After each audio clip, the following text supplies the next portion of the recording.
Well, hello, Country Homestead Preacher. Thanks for coming out. Crazy Family Homestead, Joe Serrano, Mother Goose, Homestead Aquarius. Have I missed anybody? I don't think so. Country Homestead Preacher. I don't remember if I got you or not. Thank you for coming out. You were the first one here. There should be a prize for that. We'll talk to Will It Grow and see if there's a prize for that. You won't be getting one from me. So, how's everybody doing? Is the weather better down there? We have had some hot weather up here. We've been up in the 40s. I don't know what I'm going to do. I can't, I'm sweating to death. We're going to be out on a rooftop tomorrow. I've been putting it off. I told you last week I was going to be working on a rooftop, and we put it off because everything got wet and slushy, and it's kind of dangerous to be on flat roofs when they're slushy. But Jamie Slate Music is here. Jules, another page in the life of Jules, the small gardener. You got up to 60. You know, an interesting thing, when it starts to melt like this, I'll take my skid steer and I'll try to move the slush, get it away from the house so that it doesn't end up in the basement. And that's okay. Just make sure you subscribe under that name too, Jules. That's a good one. So I try to push as much of the slush away from the house, and I dug down and I hit a little bit of grass, and I don't think I've got much frost in the ground. So I'm pretty excited. I took about 2 feet of snow off behind the where my greenhouse, well, our portable mobile greenhouse is. I was thinking about trying to dig it out, but it's a little too early. And when I got into the grass, I don't think there's much for frost. So I'm excited about that. We might be able to get into the ground early this year. 70s in, I think Homestead Aquarius is in Georgia, I believe. Georgia or Alabama. I don't remember. Oh, Jules Small Gardening. Now you're back under the other name. So today we're going to talk about crop rotation and whether it's important or not. And Will It Grow is in the house.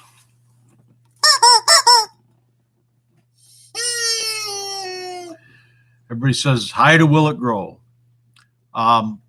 So we're going to talk a little bit about crop rotation and whether or not that's important in the context of our small gardens.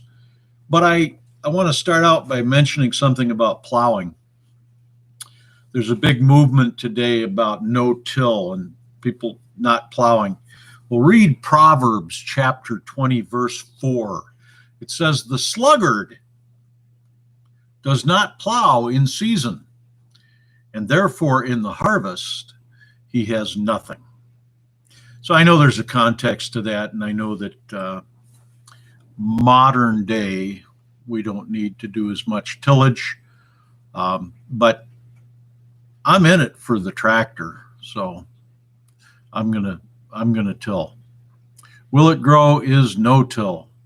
Well, I turn that soil down. It's 14 inches deep, and then I till it and till it and till it some more.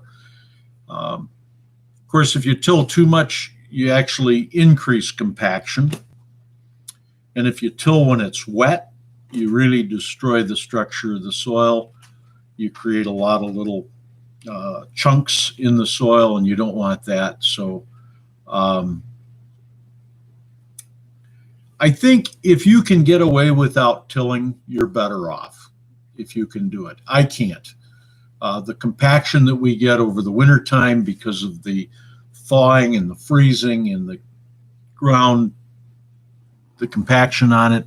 Lori's World, welcome to the show. Thank you for coming in. So I think I'll plow at least every 2 years and do light tillage on the other years as well.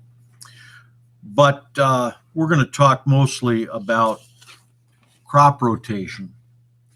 And so there's really 3 reasons that you rotate crops. And what most people think about is the rotating crops so that you don't deplete the nutrients in the soil. And I think that's a good reason to rotate crops. We'll talk about it a little bit more in a minute. The second reason is because of insects, bugs, particularly the little crawly ones that come up from the ground, the nematodes, although probably about 95% of the nematodes in the ground are beneficial nematodes. So we want to be careful about that. But there are bugs in the Colorado potato beetle. They lay their eggs on the underside of leaves during the summer, but at the end of the year, they burrow down deep, and they go deep, deep, deep. And F&P Farms, hello, welcome to the program. But the Colorado potato bug goes deep down, lays its eggs, and then in the spring, as the ground begins to warm, it comes up. And I have a plan for the Colorado potato bugs this year. I'll be sharing that with you a little bit more later. I'll share a little bit today, but that's one of the reasons why we rotate, is so that we don't have the same insect pressure in one location as we have in another. Yes, I will talk about the propagation chamber, Country Homestead Preacher. I not only will I talk about it today, but I've got a video coming out on Sunday. I wanted to test it out and make sure that it was working properly, and but I'm going to talk a lot about the propagation chamber. It seems to be working well. I had a little bit of a mold problem when I first started, but it was minor, and I know what caused it, and so I think we're back on track with it. Tin Can Gardener, how are you? David's Militarian Homestead, welcome. If I'm missing anybody, I apologize. Everybody says that. Everybody knows that you're trying. So, yeah, I will talk about that later. Walsh Family Homestead, welcome to the live. The third reason that we rotate crops, so we rotate them for nutrient, so we don't deplete nutrients. We rotate them so that we avoid insects that may come back and repeat themselves. Feather Down Homestead, welcome. And then the third reason that we do it is because we want to make sure that if there's any seed-borne diseases, we're not bringing those from one season into the next. So I have I always say 2.5 acres. If you actually measure the tillable ground that I have, it's a little bit less than 2 acres of actually tilled ground. Now this year we're going to be a little more than that because of the hoop house, and I'm hoping to open up a pumpkin patch to try and grow some jack-o'-lantern pumpkins. I've never really done that in the past because everybody out here grows jack-o'-lanterns, and I'm not sure that I'm going to be able to sell them. But we're gonna try it this year, I think. So I'm right at about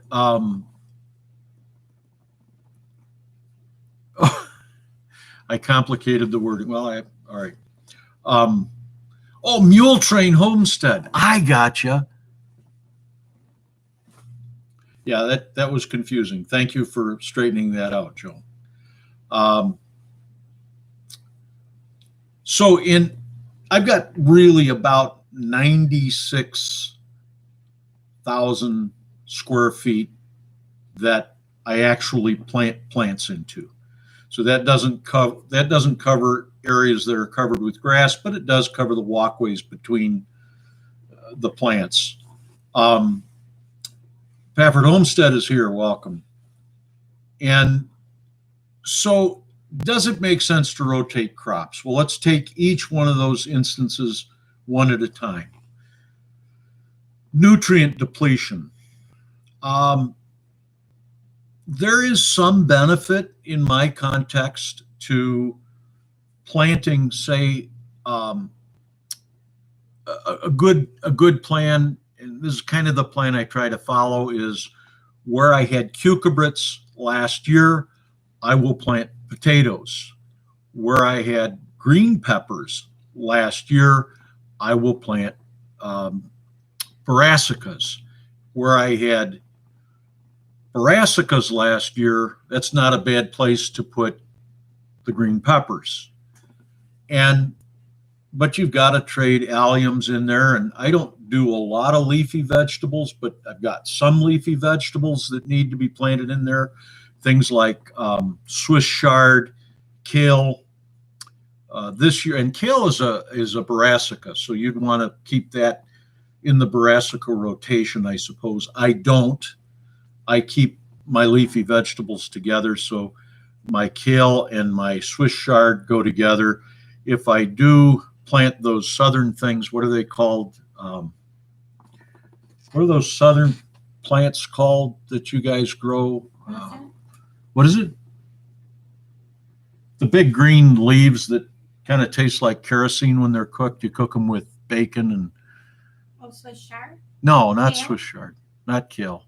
Collard greens. Thank you, Joe. Yeah, if I plant collards, then I'm gonna plant those with the leafy greens. I'm gonna have some lettuce this year. I planted romaine. I played with trying to get romaine lettuce to work for me. I haven't. I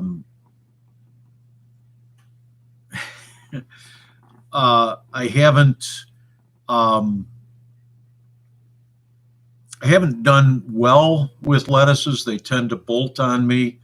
I'm not sure why I have problems with the lettuces, but we're gonna keep working at it. And so, one of the things when you talk about rotating crops, yeah, there's going to be some benefit.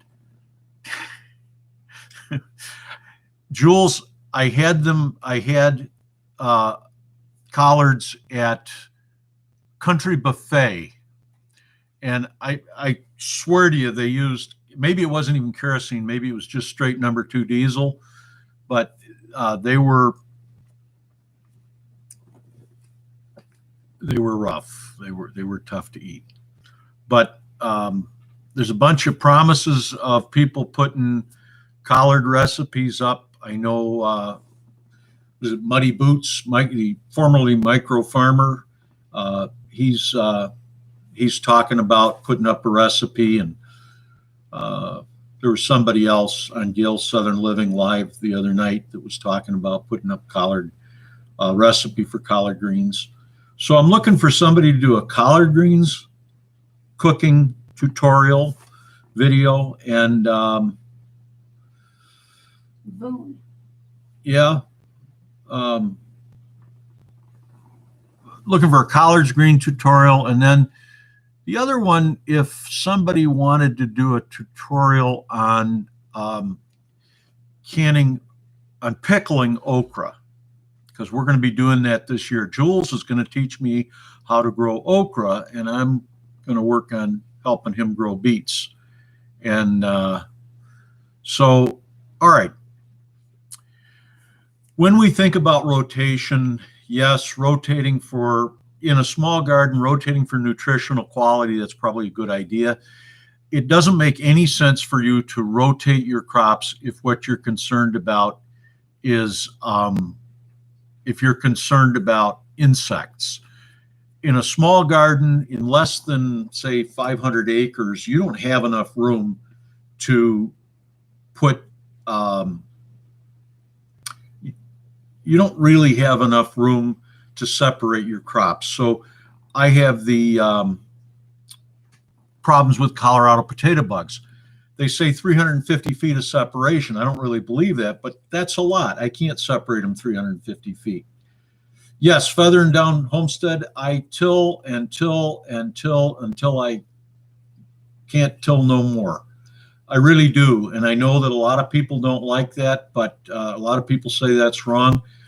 In my context, I've got a muddy loam soil. I've got it's a silt loam and very little clay.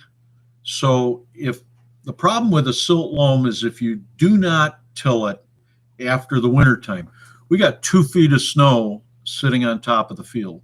That's a lot of weight. What's going to make it even worse is when that melts, it's going to be freezing and thawing and freezing and thawing, and it's going to push that ground down. We have to till. There are some people who've tried no-till out here, and it just doesn't work. Now they've started doing strip tillage, which for commodity crops should work great. But as far as rotation, if you're rotating for insects or even soil-borne diseases, now one of the plants that you want to make sure that you move around is onions or alliums. Alliums, if you grow them in the same place, you're going to have problems. But I really don't think in a small garden, like in your raised beds, I don't really think you need to worry all that much about rotating your crops. Now, I wouldn't grow the same crop 2 years in a row, but the popular concept on YouTube today, if you watch the videos on crop rotation, they're getting complicated. They're talking about a 4-year crop rotation.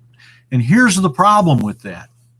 You can divide your vegetables up into different groups. For example, if I plant cabbage in, say, row 17 this year, and next year I plant kohlrabi in row 17, I haven't rotated my crops. I have the exact same type of crop.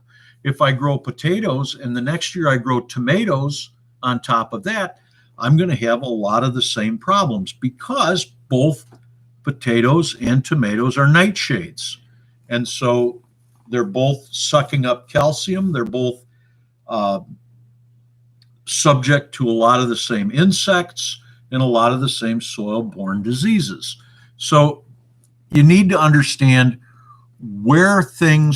how things are grouped. And there's a bunch of different ways to group vegetables. The most basic that you learn as an early gardener is you learn the idea of annuals, biennials, and perennials. So you don't rotate your perennials. Your perennials, you plant them and you leave them there. And what you do is you add nutrition. And, you add nutrients, I mean. And then your biennials, now I got to think about this for a second. I don't plant any biennials that I allow to go into the second year. So all of the alliums, the onions, the garlic, the leeks, the shallots, those are all biennials. And I don't let any of them go through the 2-year process because I'm not looking for seeds. I'm just looking for the bulbs. I'm not trying to save seeds or get seeds from them. So, obviously you don't want to plant perennials in rows where you're planting annuals because then the perennials are going to be in the way for whatever kind of process you do on the field. The other thing is you have to understand how you've got monocots and dicots. And that really doesn't come into your rotation that much. But then you've got this group of plants called cole crops.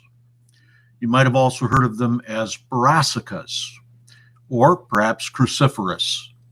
All three of those names talk about a large group of plants that include cauliflower, broccoli, cabbage, kale, kohlrabi. Might be missing a couple of them, but it's a large group of plants, a large group of vegetables. Then your nightshades are your tomatoes, your peppers, your potatoes, and your eggplant. Well, you don't want to repeat if you're really looking for rotation. You don't want to plant a nightshade in the same spot that you planted a nightshade last year, or a cole crop in the same place that you planted a cole crop. Your leafy vegetables, your lettuces, your beet, especially beets that you're going to use for the leaves. You don't want to plant those, and that would include your Swiss chard. Now, Swiss chard is part of the beet family. So here you don't want to plant Swiss chard where you planted lettuces last year, but you also don't want to plant Swiss chard where you planted beets last year. So it gets pretty complicated, and unless you're willing to go to all of that work to figure it all out, just simply move your plants around and don't get too worried about rotation. Instead, what you should be doing is you should be worrying about bringing nutrition, nutrients into the plants. And it doesn't matter what nutrients are lacking, get the nutrients that the plants you're planting need. There's one other thing I wanted to mention. A lot of times when you talk about crop rotation, somebody will mention, well, you want to plant legumes, which are your beans, your peas. I'm missing something, but peanuts. Peanuts are legumes. And so you say, well, these things sequester nitrogen. They fix nitrogen into the soil, and they do. So if you plant corn one year and the next year you plant soybeans, the soybeans are going to fix nitrogen into the soil. If you till those soybeans under, you'll have a lot of nitrogen for next year for the corn. But if you harvest the soybeans, there's really not a lot of nitrogen going into the soil.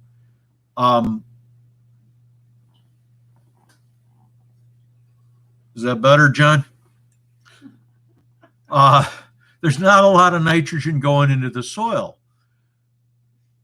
because what happens is when the soybeans begin to make the actual bean, or when your rattlesnake beans start to form your actual beans, or your peas start to form your actual peas, and so on, it takes that nitrogen back out of the root nodules where it's been storing it, and it puts it up into the plant. So there is some nitrogen that gets taken by the mycorrhizae into the soil, and there is some nitrogen that remains in the root nodules afterwards, but it's not a huge amount. And so we're adding nitrogen to the soil every year, even if we're following soybeans. Steve Toonstra, welcome to the live. I appreciate you coming out.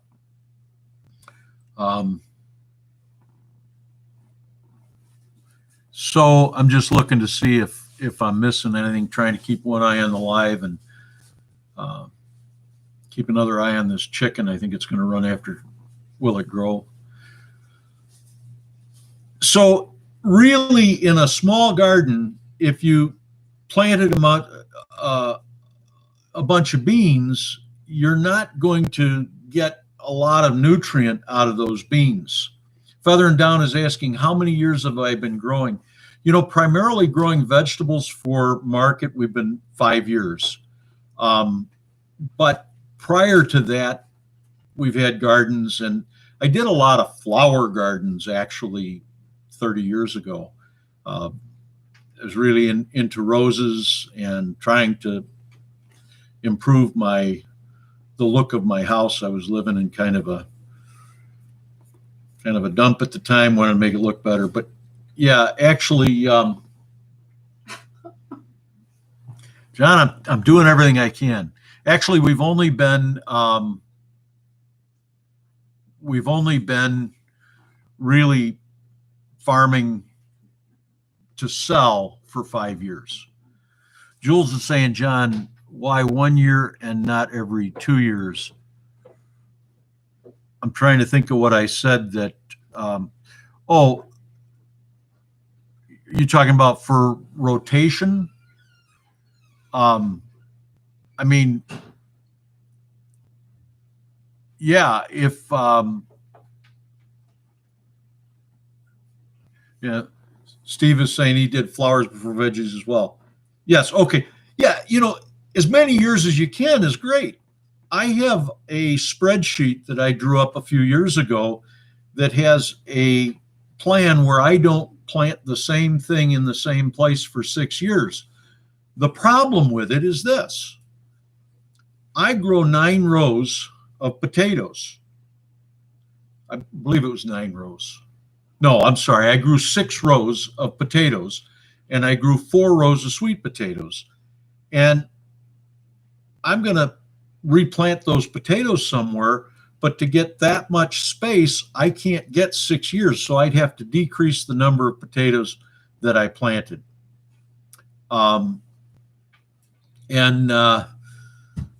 So I kind of compromise and I try to go every couple of years. And so, what's John, going on? I'll move the chicken for you. Oh, I guess the chicken was distracting the kids in the class. Brenda Taylor, welcome to the live. Thank you for coming out. So, Jules, I think the biggest thing is some people put together this road, and I've seen this on YouTube. I've seen people put their spreadsheets together where they're moving this to here, to here, to here, to here, to here. And they're planting brassicas over and over and over again. Go ahead, Jules. Go ahead.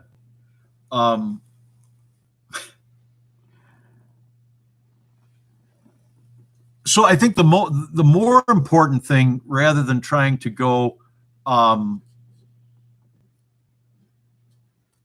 rather than trying to go 6 years without planting cabbage in the same spot, try to go a full year without planting, or at least one rotation without planting a brassica in the same spot, or without planting a legume in the same spot, or without planting. Now, Jacko's Allotment, hello, welcome to the program. So the thing is now, commercial gardeners or commercial farmers, non-organic commercial farmers, are not rotating on a yearly basis. I got to read what Jules wrote here. So real short, 3 beds. Yeah, one is a follow, rotate the main things, brassicas, nightshades as you go, but 1 bed is fallow every year. That's a great idea, and if you've got the resources to do that, that's a great idea. And depending upon what you mean by fallow. So this is really my next point. You can use cover crops to fumigate the soil. There are certain cover crops, and particularly mustards. Radishes will do it too. Daikon radishes are the tillage radish. They do phenomenal things, and one of the things that they do is fumigate the soil. And so you're not going to get you're not going to get your root knot nematodes and things like that. So if you can plant, I try to follow my potatoes and my onions with some kind of cover crop. Usually I can get my potatoes out early enough in August that I can get some kind of a cover crop planted in. Will it grow, as speaking about clover? I have planted crimson clover several times as a cover crop. Works well, especially if you're late in the game. If you're in early September and you want to try to get a cover crop in, clover will work well. Just make sure it's annual clover, or you'll be fighting the perennial clover next year. So crimson clover and some forms of green clover. I'm not expert on that, but yeah, they'll be helpful. One of the best cover crops that you can use is iron clay peas. I planted that over my potatoes last year. I'm trying to get, potatoes are heavy feeders. I'm trying to get some nitrogen into the soil because unfortunately I have to move my cucurbits up to that end of the field.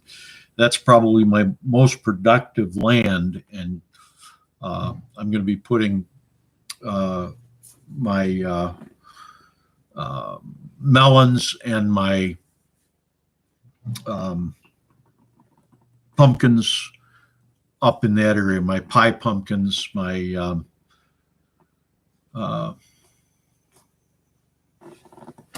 what are they called? Acorn squash. So the problem with winter rye, yeah, I've got a few thoughts on that. We've planted winter rye, and the problem with winter rye is this: if you're going to harvest it as a crop, it comes out in July. But if you are going to till it down, it's phenomenal. And the way we do it here, hey, Voon Child, how are you? Thank you for coming out. The way we do winter wheat or winter rye here is I will take a roller and I'll roll that down. I do the same thing with something else, and it's slipped my head at the moment, so I'll think of it. But you just roll it down, and then if I'm using my Holland planter, I can run the Holland planter right through that residue, and it's a little bit rough, but like for planting potatoes and stuff like that, it works out really well. But you're not trying to get, you're going to roll that down before you get any seed.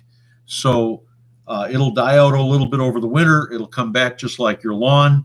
And in my case, I'm probably rolling it when it's about 3 or 4 inches tall only.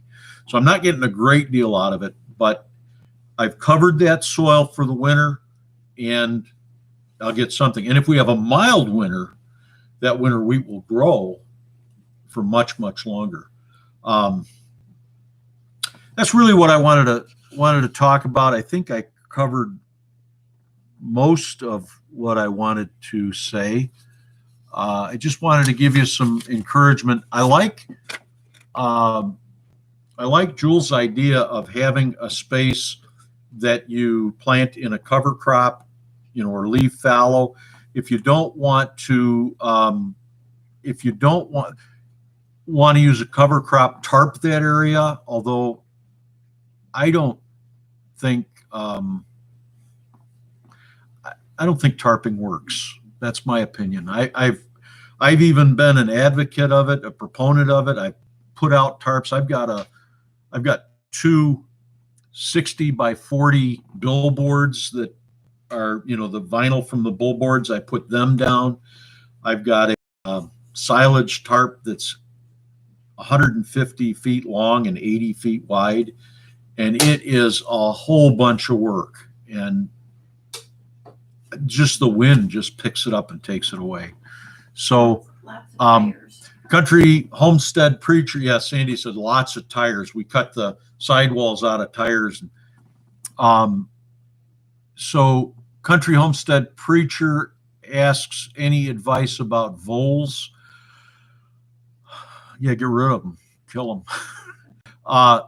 Actually, if you put what we did last year, and it took care of my gophers, which are they're different than voles, but it's the same kind of problem. We put cayenne peppers down in the vole holes when we found them, and I didn't have any problem after that. So So Steve says, so do you find tilling in the cover to be most effective? I till in the cover because I've got such a short growing span. Now with the wheat, I didn't. I just rolled that. But everything else I do. I till it in. Brenda Taylor says, Johnny, what fertilizer do you use for sweet potatoes? I experienced nitrogen is not. That's right.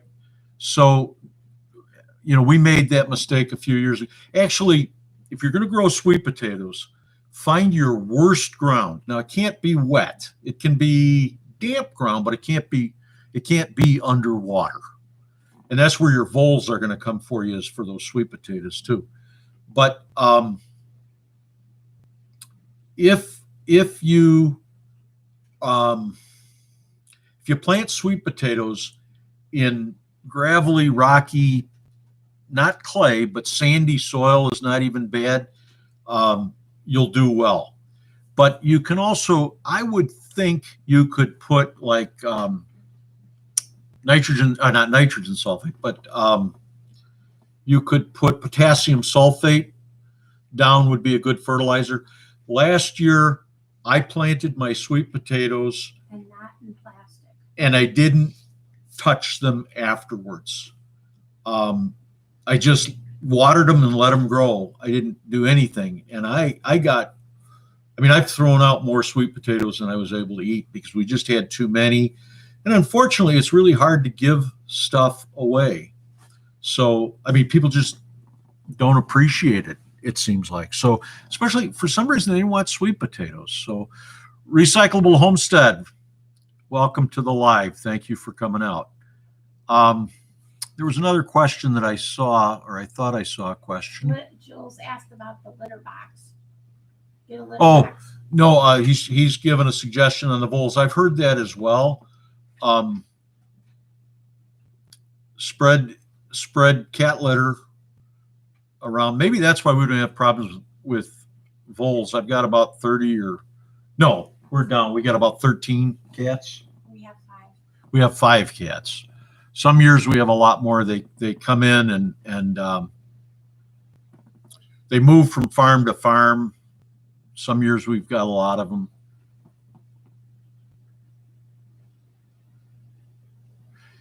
Yeah, I think Joe Serrano is talking about LDS Prepper grew sweet potatoes in potash and sand. So, potash is high in potassium. So I would think, you do need to get something, probably. If your ground isn't great, you probably need to get something to them. That wouldn't be a bad crop to say follow onions, because in the last 40 days of growing onions, you're going to put a lot of potassium and phosphorus and sulfur on the plants. And so that would help. Sulfur actually, if I'm understanding it correctly, sulfur actually helps make phosphorus available to the plants. Sulfur also brings the rich taste into alums. So if you've got like a Spanish onion, or you've got a red onion, you want to get a lot of sulfur on them. Sweet onions, you keep the sulfur off of them. Otherwise, your sweet onions are going to taste like Spanish onions. The other thing is, I find with sweet potatoes, we've had years, one year we planted some sweet potatoes just as a test crop. They did really well. The next year, they did miserably. I will give you this tip. Do not plant sweet potatoes in plastic. Now, if you go down to George's plant farm, and if you want any kind of quantity of sweet potato, George's plant farm down in Tennessee is the place to get them. He ships them out right when it's time to plant them. They're beautiful. Last year I had to wait almost 2 weeks before I was able to plant them. So I put them into vermiculite, and it was good.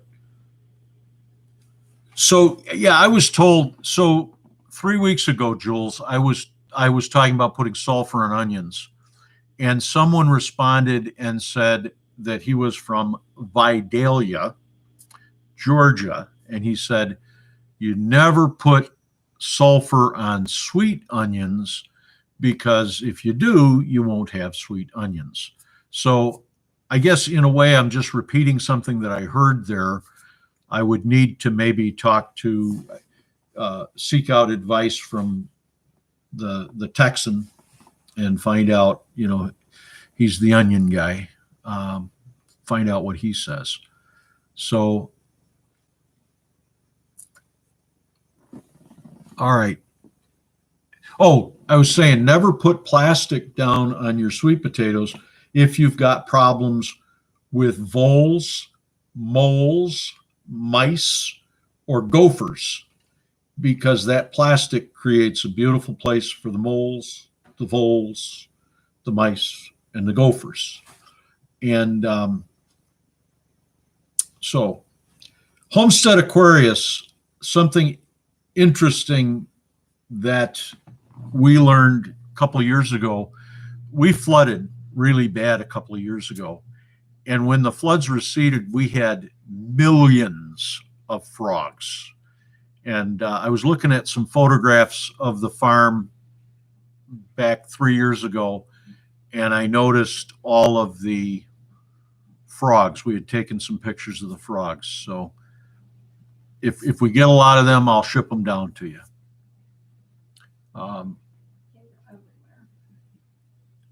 Feathers and Down, every Thursday night we're here. Thanks for coming by. We'll see you again another time.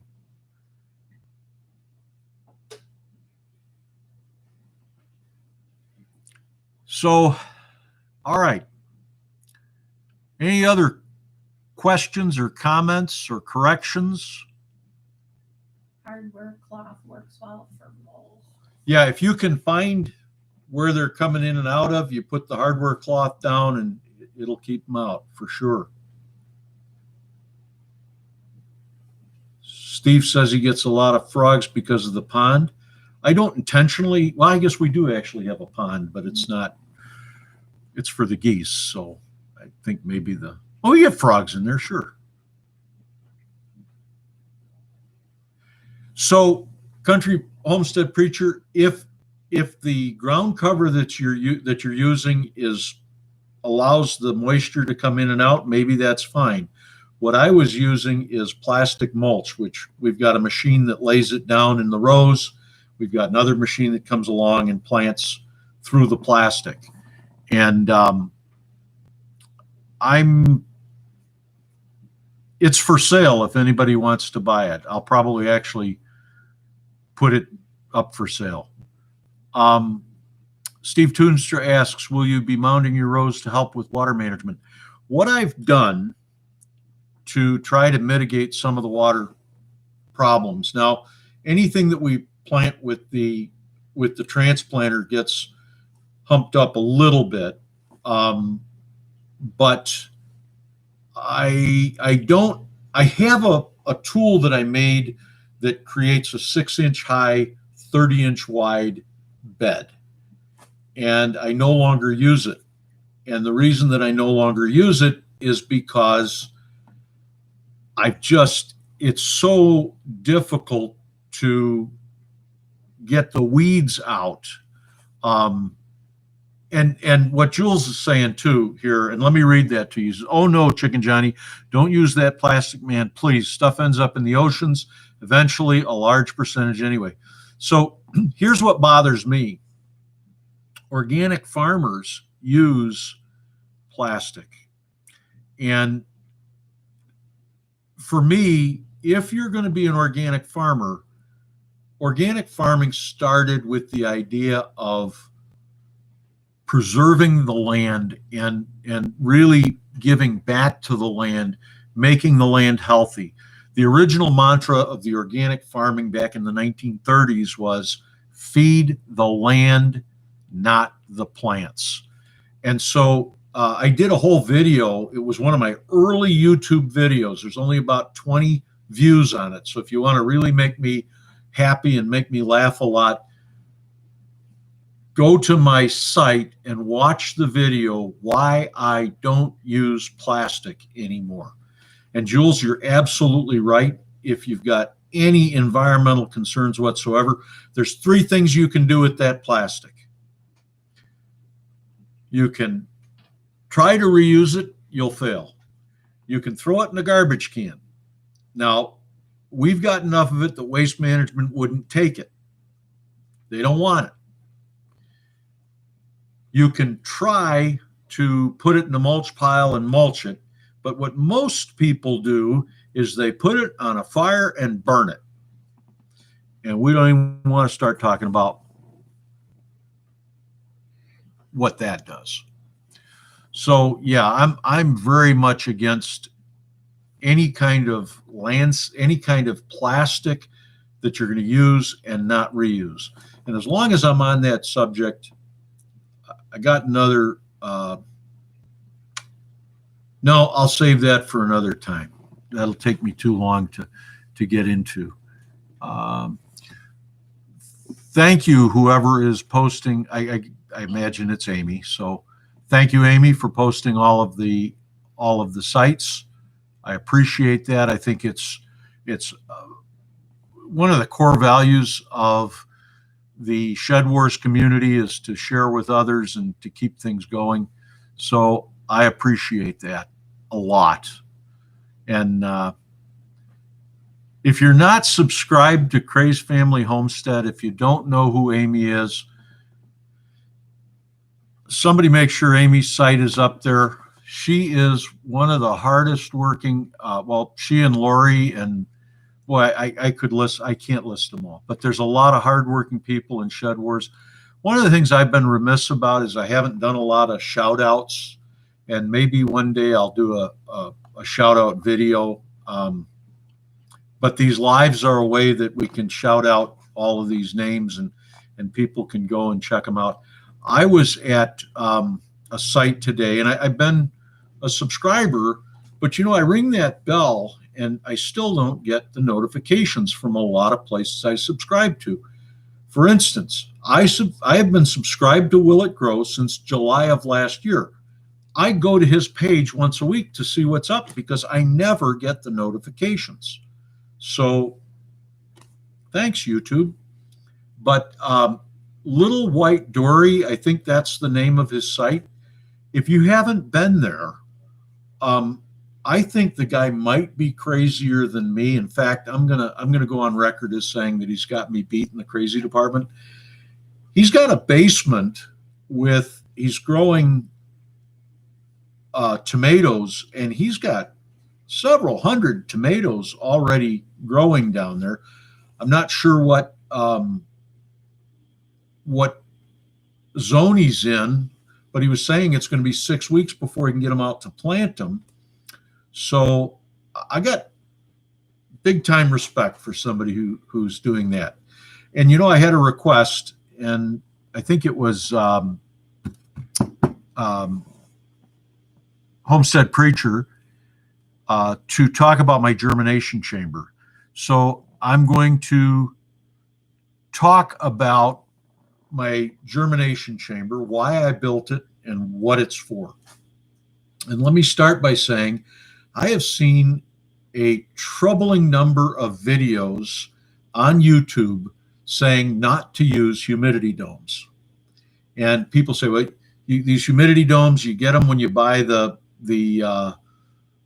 plant box. Thank you, Amy, for reminding me. I'm going to hit that thumbs up. Nope, they won't let me. Okay. They say, well, just don't even use it, or use it as a bottom tray or something like that. People, if you use humidity domes correctly, you will germinate your plants much more quickly.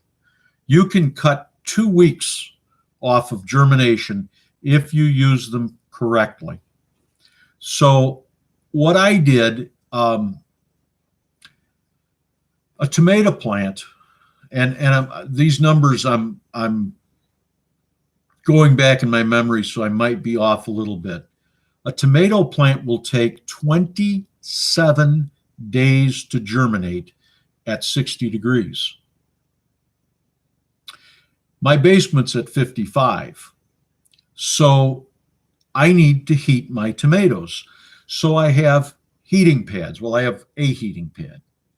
And what I do is I put my my humidity dome on top of my tomato. Well, what I first do is I put a 1020 tray on top of the tomato tray. I put it on a heat pad. And then after about 2 weeks, I'll take that 1020 tray off and I'll put a humidity dome over the top. And the reason I use the 1020 tray is to keep it dark. Now, here's what I've started doing this year. I built a germination chamber that maintains whatever temperature I want it to be at. In fact, the thermostat is linked to my telephone, so it will send me alarms and I can adjust the temperature from my telephone. Now, it was a little bit more expensive than I wanted to pay for a thermostat, but when I move that germination chamber out to the greenhouse, I want to make sure I'm able to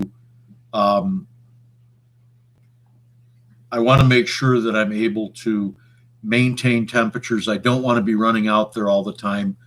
And I'll probably have another one for the greenhouse itself. But it cost me about $50 and it controls a heater in my germination chamber. So at 80 degrees with 70+% relative humidity, a tomato plant of tomato seed will germinate in as few as 5 to 7 days. Now, peppers. I can have peppers planted and sitting in a tray out in my greenhouse, and because the temperature at night drops below 60, those peppers won't germinate sometimes for 4 weeks. But if I heat them and put them into the germination chamber, they will take 3 to 6 days, depending upon the type of pepper. So I put cayenne pepper seeds into a 50-cell tray on Sunday, the day after we made the cayenne pepper video. I put those seeds into a 50 tray, sprayed it down with some water so that it was moist. I put a 1020 tray over the top, put it into my germination chamber. 3 days, I have cayenne peppers germinated. So I've got a video that I'm putting together. It'll be out hopefully on Sunday. I've got all of the not the making of it. That's pretty simple, and really it's specific to what I have and what I used. But I got a side-by-side refrigerator. I wanted an over and under, or what I really wanted was an upright freezer. But I got a side-by-side refrigerator that wasn't working. I gutted the compressor and all of the coils and all of the unnecessary pieces inside, the crisper trays and all of that.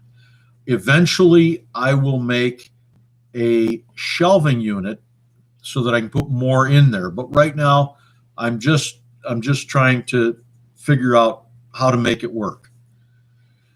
I then put a water pot at the bottom of the freezer side. Right now, I'm just using the freezer side. Eventually, I'm going to open it up to the refrigerator side as well. I put a fish tank heater, a 1,000-watt fish tank heater. I used a 1,000-watt because that's what I had. I am probably going to go out and buy something along the lines of a 200-watt because I'd rather have the heater run for a longer period of time and maintain a more stable temperature and maybe a little lower humidity.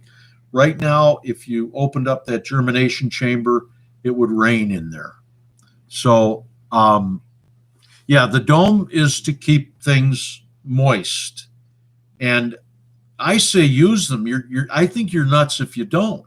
Now, you do have to be careful because trapping the humidity in there, you could get some mold. So once the cotyledons have come up out of the ground, take that humidity chamber off. And now, For those of you who have stayed almost to the end, well, I've got a little bit more to say about the germination chamber, and then I've got a helpful tip for anyone with an unheated hoop house. So the difference between a greenhouse and a hoop house: greenhouse has heat, hoop house doesn't. That's not patently the case, but that's pretty much the case. So that humidity chamber, right now I've got 2 trays in there. I noticed one of the trays, and I believe it was, I believe it's scorpion peppers. It's already starting to germinate, and I planted them Monday. So we'll see how well they do. They look kind of sickly when they first come up because there's no light in the germination chamber. So I check them twice a day. Once I see them come up, I take them out, put them under light. I get them that far from the lights. I primarily use just white LED light.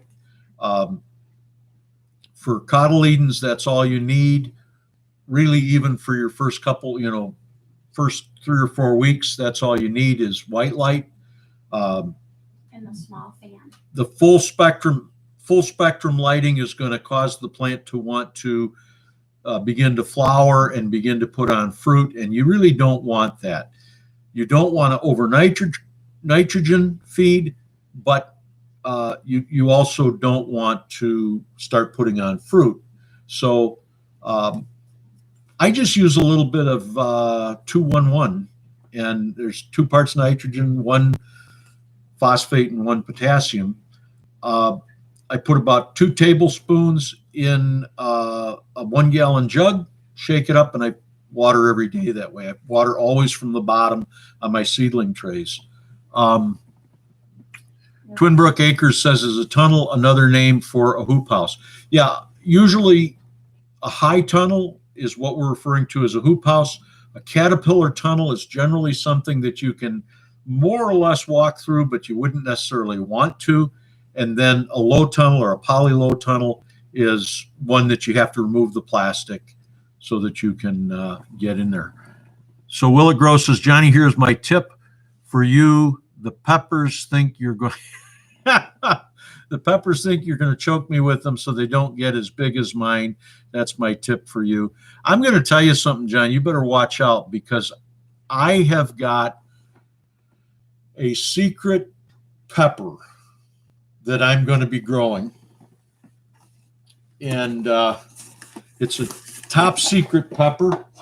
I spoke to Greg over at Haas Tools. He promised me he wouldn't sell you any. And it is a Marconi pepper. Now, actually, I didn't talk to Greg, and you can go ahead and feel free to get your own.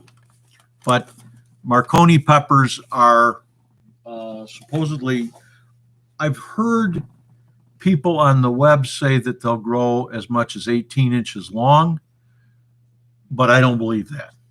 In fact, I don't want an 18-inch long banana pepper. I really don't.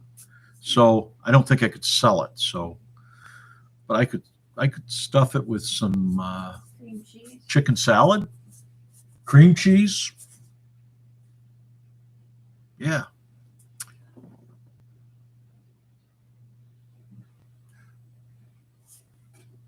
So the Vitapod, I think we can get something like that. They call it a self-watering. Well, actually, but there's no heat in those. They do have a self-watering tray. That'd be kind of neat. But another thing that I have started accumulating my parts for, and by the way, my germination chamber cost me $50, and that was all for the thermostat. I could have gotten away with about $15. But Joe Serrano says, here comes the feuding over the big peppers. Well, you know, some people can grow big peppers. Other people have little shriveled up peppers that they grow.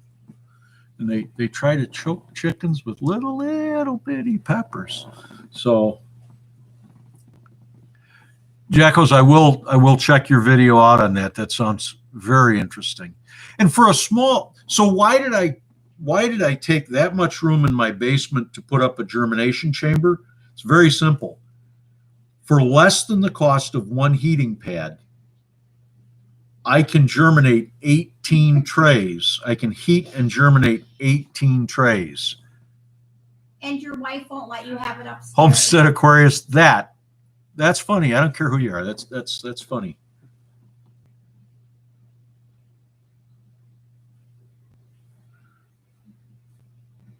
Oh boy, Jules is joining in. He's coming after us.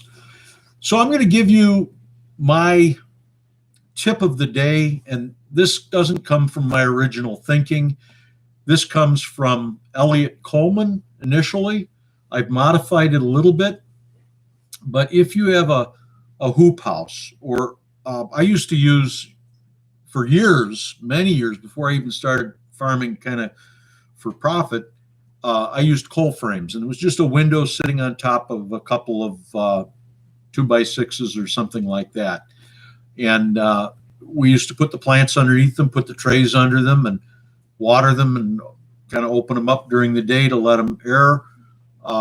But Elliot Coleman, I think he's probably one of the original you can farm through the winter in New York City guys. But Elliot Coleman was talking about if you have a hoop house and then you take your plants and you put another layer over the top of that. So you build let's say a raised bed, and then you put a hoop house over that raised bed inside the hoop house. You've effectively moved your plants one zone south. So I'm in 5B. I would be moving my whole operation to a 6B location. And so what I found is that if I take the high humidity domes, the little small ones aren't good for this. Well, they can work, but they're not as good for this. If I take those high humidity domes, I can cover my tomatoes and my peppers. Now, it's not going to handle a frost. I learned that last year, and I learned something else last year. But if you're going to have, say, weather that's 35 to 40, and you've got your peppers out in the hoop house, and you don't want to bring them all in the house because it's a lot of work, and you're not going to run heat out in the hoop house because it's too big of an area, put the humidity domes over the top, and then throw a blanket over the top of the humidity domes, and you have effectively moved your plants 2 zones further south. So that's my tip for today. And we're going to bring this to a close. I appreciate all of you for coming out. I appreciate all the time that you spend. Canadian proud to get outdoors. Welcome to the site. Thank you for coming. Jules says I should move south. Well, I do heating for a living, so it's kind of hard to live that far south. Canadian Proud asked a question. I'm building a new bed for my hot peppers. Should I go full sun? Hot peppers, full sun. I mean, John, tell me if I'm wrong. The only time you might have a problem is once you've got fruit on the peppers, you could get some sun scald. So you might want to have some way to, once you've got fruit that's green, getting ready to go, put some shade over the top of them. But I grow my peppers in full sun. The only thing that I've ever gotten sun scald on was bell peppers, and they're a sweet pepper. They can't take as much of it. The other thing is that you want to do to really make your peppers hot, and I don't know this from experience. I know this from talking with some other farmers out in my area. If you want to get your peppers really hot, withhold some water. So once those peppers start to put on fruit, let them get dry a little bit. Now, I can verify that this probably is the case because last year, um, we had some of the hottest peppers I've ever had, and we had a drought throughout the entire month of August, and I did not put drip tape on my peppers. I put it on my tomatoes, but we had such a goofed up late season, I never did get some drip tape down on it. So, Jules, you are welcome.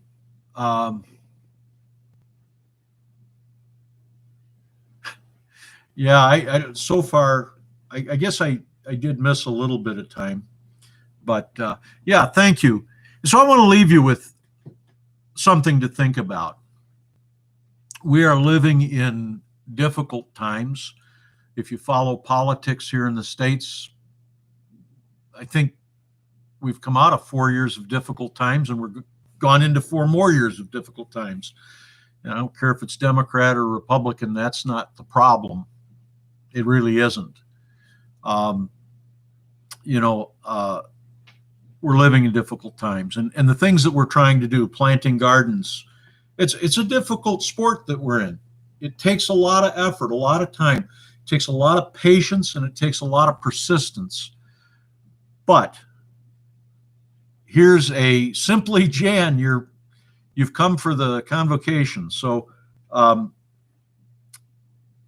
I want you to think about is the day of the Lord is at hand. It says in James, and I think it's the first part of chapter 3, it says, the day of the Lord is at hand. Be patient, therefore, brethren. Behold, the farmer waits for the precious produce of the soil, being patient about it, until it gets both the early and the late rains. You too be patient, for the coming of the Lord is at hand. So, Willett Gross says, can you tell us what the saying at the end of your video is? Yeah. I'm Chicken Johnny, Emitzer Shem, which is Hebrew, and it means if God wills. So I'm Chicken Johnny, Emitzer Shem. I'll see you again. Eat your vegetables. Hey, be kind to yourself. You may be the only one who does it. I love you all. Glad you came out. I appreciate you being here. Hope to see you again, if God wills, next Thursday. Look for that video on Sunday. I'm hoping that it'll be out by around 6 o'clock. Editing takes a lot of time for me. It's going to be on the germination chamber, and I'll take you through the whole thing, I expect. All right. So now I'm going to take a page out of Willett Grove's book, and I'm going to end with a little karaoke. And if you're old enough, you'll know where this comes from. I'm so glad we had this time together. Time to share a laugh, a song or two. Well, it seems we just get started, and before you know it, comes the time we have to say good night. Good night, everybody. That's a last.